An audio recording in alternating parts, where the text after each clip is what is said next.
Yeah, I found this pretty cool design of a clock. It's actually working right now.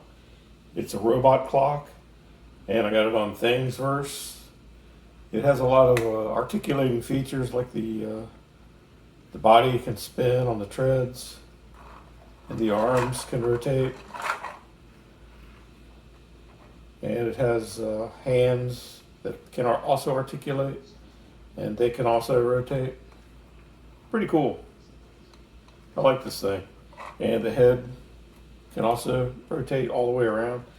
And there are some ports on the top. You can add things to it. I'll show you. I haven't glued it together yet, so there's the front plate there. It shows the dial. I really like the way it's working. It's actually it's a quartz clock that I've got it working. I'll show you in the back here. Turn it around. The back is made so you can hang it on the wall right here, or you can pull that out. It just clips in, and inside you can see the quartz movement.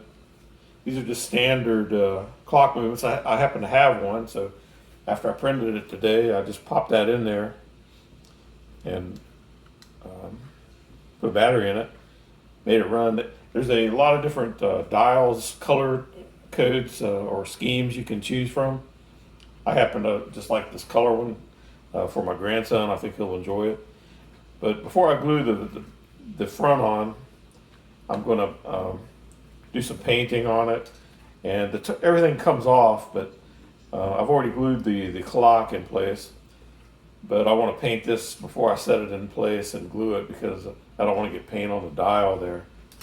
But the back piece can come on and off. So really looking forward to customizing it and printing some more of these. They're really neat clocks, and if you're into robots, I think you'd enjoy making one of these. It basically literally almost snapped together. I used super glue on the arms, and but the head and the body just snapped to the treads, and the two treads have an adapter piece here, and that's glued together. Although I haven't glued it, they fit so closely and so snug. They're just sitting there, and I may not glue it, because I can actually pull it off and paint inside and put it back. But just wanted to show you this clock. It's a really cool clock, and it's functional and fun to have. So thanks for watching. I hope you enjoyed the video.